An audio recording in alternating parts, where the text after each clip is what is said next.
Okay, after lots of work on my maze solving robot, seem to have it very consistent now. So it's got to get around the maze as quick as possible. It gets time penalties every time it touches a wall. So it's got to try to find its way around the maze without touching the wall.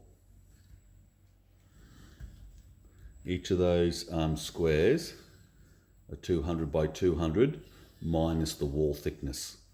So they're actually less than 200. So the robot's got to drive very carefully. And obviously I have very limited room on the size of the robot I can make. And a lot of time tuning to get him to drive like this. You notice that the colour of the lights change on it? That tells me what it's thinking. When it's doing different stuff, it changes colours.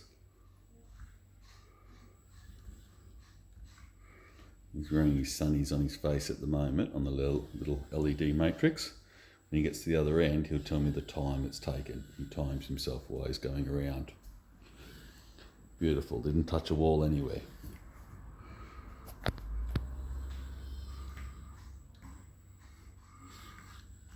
Right, let's see if we can get this camera to focus on the LED matrix.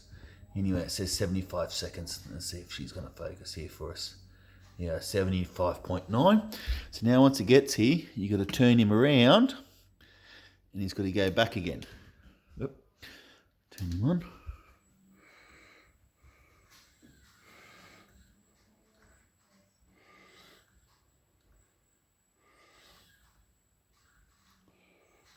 And basically this robot works by just following a wall. So when it goes back, it actually takes a different route to how it came there. It's a fairly simplistic idea. Basically the robot is just a glorified wall follower. And anyone who's played any video games and you get in a maze, you know, all you do is you follow one wall till you get to the other side. It's a way of getting through a maze, providing there's no, the exit isn't on an island in the centre.